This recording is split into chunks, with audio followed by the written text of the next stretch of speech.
Porque isso é fundamentado na nossa infância, na forma como as nossas necessidades foram atendidas. Então você vê hoje pessoas que se interessam, na verdade se atraem automaticamente por pessoas indisponíveis, né? Por pessoas que não atendem às suas necessidades emocionais básicas, justamente porque tiveram um histórico, né, de apego, de início de apego na vida, em que não tiveram as suas necessidades emocionais básicas supridas pelos seus pais, por exemplo. Cara, isso aí que é extremamente importante, é muito importante você entender isso. Olha, tem gente que não pode ver um golpe que já quer cair, né? Lá, você acaba de embarcar no Expresso Psicologia, seja muito bem-vindo. Eu sou o Rondinelli Nascimento, sou psicólogo clínico e hoje eu vou te dar o bizu para você parar de se apaixonar por quem não presta. Então pega teu cafezinho aí e vem comigo. Então, a primeira coisa que a gente precisa pensar é que talvez isso não seja uma pauta para todo mundo. Tem gente que não acha que tem um problema de relacionamento. Tem gente que na verdade tem, mas não acha que tem. E até se orgulha de gostar de gente errada, de gostar de quem não presta, de gostar de homem casado, de gostar de novinha, né? Tem gente que não acha que isso é um problema. Se você não é essa pessoa, se você tá desconfortável com o seu padrão de relacionamento e acha que deveria gostar de pessoas que podem te proporcionar um relacionamento saudável, então vem comigo, vamos refletir sobre como a gente pode romper com esse padrão e começar a gostar talvez de quem preste ou de quem potencialmente preste, pelo menos. Ok? Então, assim, primeira coisa que você pode pensar é que é possível, tá? É possível mudar esse padrão, é possível passar a gostar de pessoas ou se interessar ou se apaixonar por pessoas que prestem, né? Você pode desenvolver esse padrão, mas antes a gente precisa refletir sobre alguns pontos que são importantes. O primeiro ponto é que você tem que entender o que faz você se atrair por alguém. O que é que te gera atração. A primeira coisa é que você precisa colocar a mão na consciência e no coração e ser sincero e honesto consigo mesmo e dizer por quem que realmente eu me atraio. Por quem que eu me atraio. E refletir sobre esse padrão, né? Qual é o seu tipo? Qual é o tipo de pessoa que você se atrai? No geral, homens vão se atrair por um determinado tipo específico de pessoas e mulheres vão se atrair por outro tipo de homem. Mas você precisa entender qual é o seu tipo específico, porque tem pessoas que querem gostar de um tipo específico de gente, mas não conseguem, né? Eu tenho uma conhecida, né, que eu obviamente não posso revelar o nome, mas essa história ela é bem corriqueira, né, e cotidiana. Talvez você vai conhecer essa pessoa ou esse tipo de pessoa, ou talvez você seja também essa pessoa, né? Que é a pessoa que elabora ali, né? Essa pessoa elaborou ali uma lista de coisas que gostaria de encontrar num parceiro, né? E quando encontrou, não gostou do que viu. Não era bem aquilo que ela queria, porque não soube necessariamente aquilo que era o seu padrão de atração. E muitas vezes, é isso que a gente precisa entender, o nosso padrão de atração, né, é inconsciente.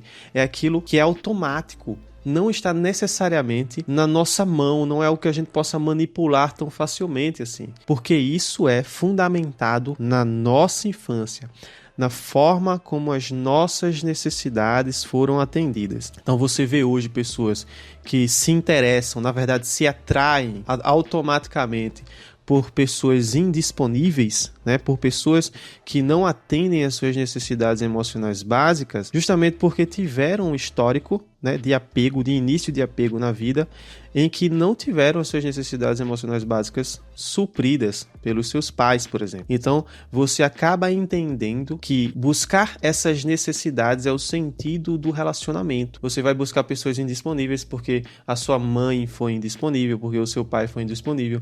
Você vai buscar pessoas para competir, vai competir por atenção, porque um dia você competiu pela atenção do seu pai com a sua irmã, ou você competiu pela atenção da sua mãe com o seu irmão, ou coisa do tipo.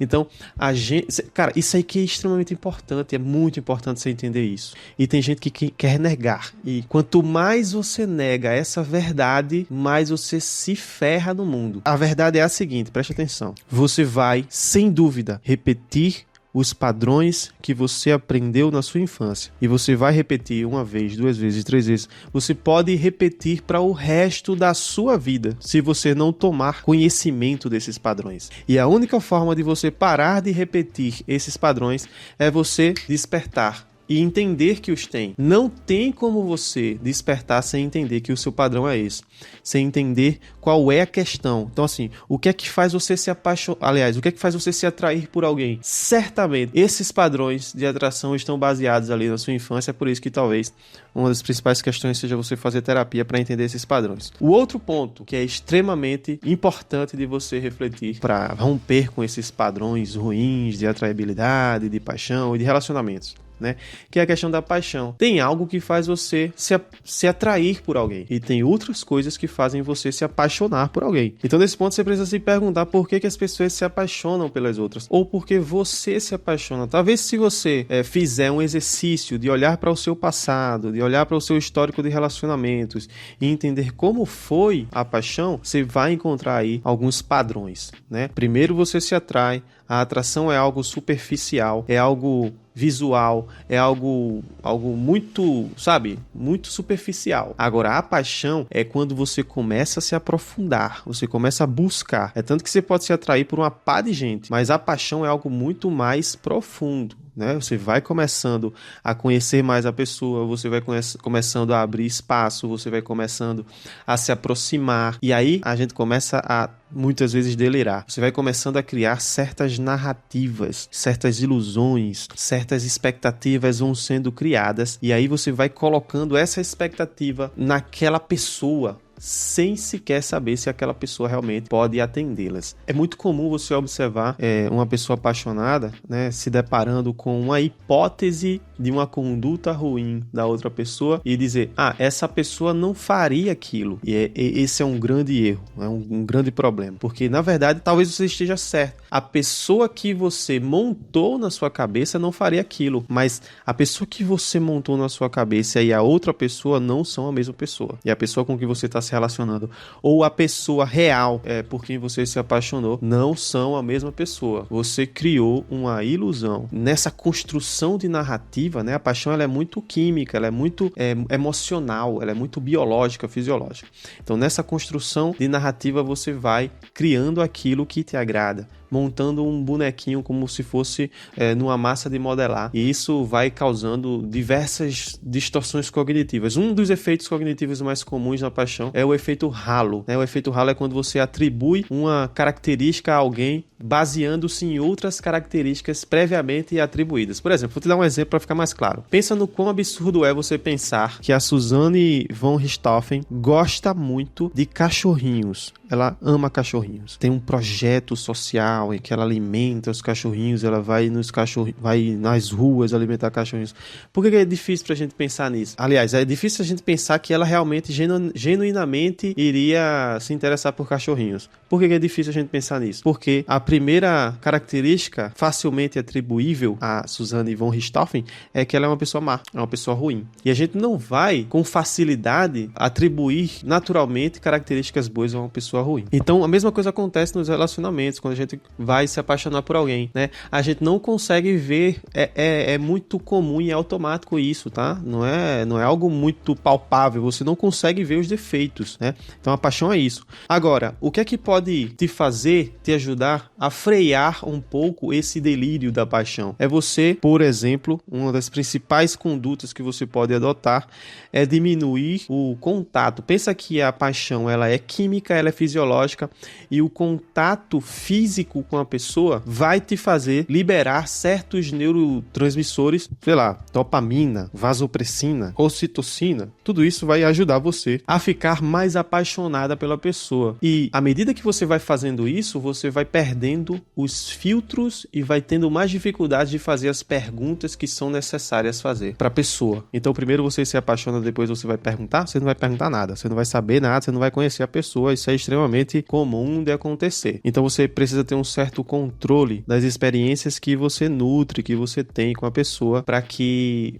antes de se apaixonar, antes de se aproximar, você conheça minimamente a pessoa. Então, naquele momento da atração, vamos voltar um ponto, naquele momento da atração, você, eu vou investir. E aí você começa a conhecer a pessoa, e você precisa conhecer a pessoa minimamente antes de dar o primeiro beijo, antes de ter o primeiro sexo. Você precisa conhecer a pessoa. Porque quando isso começar a acontecer, a intimidade física começar a acontecer, você já vai começar a perder os filtros, vai começar a negar situações muito reais, né, com a pessoa. Começou a conhecer a pessoa, aí depois de um tempo de conhecer a pessoa, em que você começa a pular da atração superficial para a paixão mais profunda, é que você começa a colocar ali, entenda como se você tivesse mais liberdade para permitir a si mesmo mais contato físico e íntimo. Então precisa seguir essa linha para que você não se atrapalhe, não se ferre. Uma outra coisa que a gente pode refletir aqui para te ajudar é sobre amor, né? Você precisa entender que amor não é um sentimento. Então, eu sempre repito, eu sempre bato nessa tecla, né? Qual que é a questão? Vamos falar sobre amor próprio, sabe? Você precisa se amar, você precisa cuidar de si mesmo.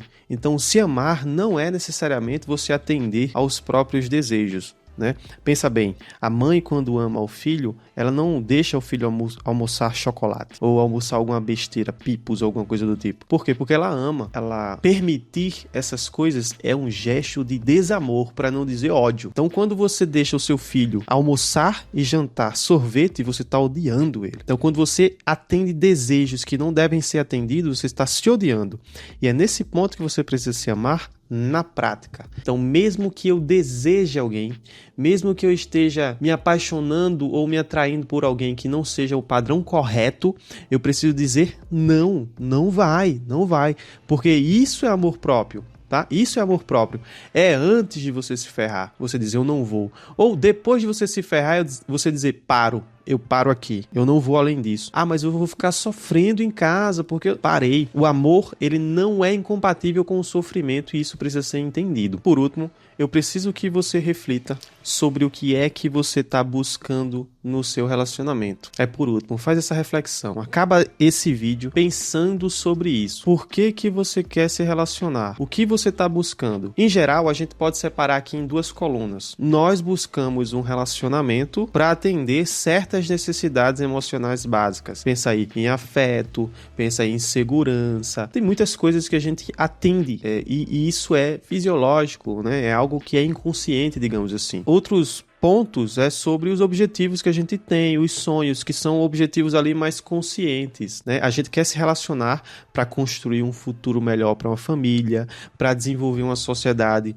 melhor através dos nossos filhos, da nossa família, coisa do tipo. Isso aí também é consciente, a gente pode pensar sobre isso. Agora, essas primeiras necessidades emocionais que são básicas e são fisiológicas e são internas e inconscientes, a gente precisa entender que se tem coisas aí que são desbalanceadas, se você está precisando ali de validação, se você tem uma certa carência emocional exacerbada, você vai super compensar nas escolhas que você faz de relacionamento, ou melhor, nas escolhas que você faz não, porque você pode escolher certo, mas no seu padrão de atração. É muito comum que isso aconteça. Então eu tenho uma necessidade de validação, isso vai acabar perpassando as minhas escolhas de relacionamento e eu vou buscar a pessoa ali que tem um maior nível de indisponibilidade. É por isso que eu quero a pessoa que me invalida menos, porque a validação da pessoa que está distante emocionalmente ou que é uma pessoa indisponível emocionalmente é mais importante, é mais gloriosa para mim do que a validação de uma pessoa que estaria disponível. E agora eu lembrei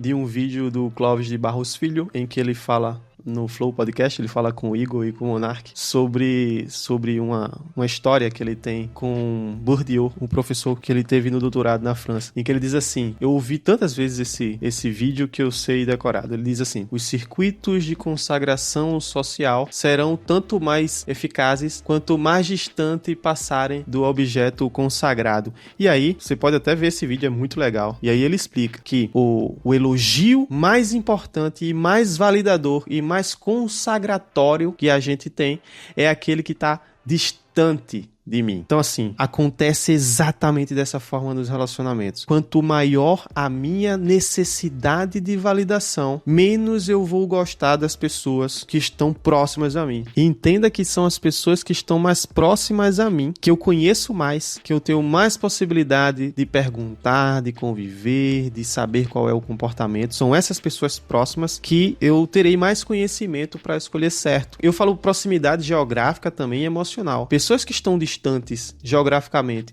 ou pessoas que estão distantes emocionalmente, intelectualmente, eu não tenho acesso a essa pessoa e então eu não posso conhecê-las sequer. E é por isso que quando elas me validam, eu me sinto mais validado. Se você refletir sobre isso, você vai entender que você precisa corrigir a sua necessidade de validação e a sua carência emocional antes de querer um relacionamento saudável. Agora, por que isso é importante? Porque se você fizer o seu checklist, lembra que eu falei de duas necessidades, duas coisas que fazem a gente buscar o relacionamento. Aquilo que é consciente, que é objetivo, tipo, eu quero isso, eu quero uma família assim, eu quero um marido assim, eu quero uma esposa assim, e aquilo que é inconsciente, digamos assim. Você pode até ter isso aqui perfeito, eu consegui o marido que eu queria, o emprego que eu queria, o relacionamento que eu queria, moro onde eu quero, meus filhos são exatamente onde eu quero, quantidade que eu quero, mesmo que eu tenha tudo isso aqui perfeito e não tiver essas coisas aqui minimamente corrigidas, eu não vou estar satisfeito com isso aqui e vou achar que eu tenho um problema de relacionamento. É por isso que é muito importante que se você tem necessidades, carências, problemas com validação muito aparentes, esses problemas podem te atrapalhar nos teus relacionamentos e nas tuas escolhas,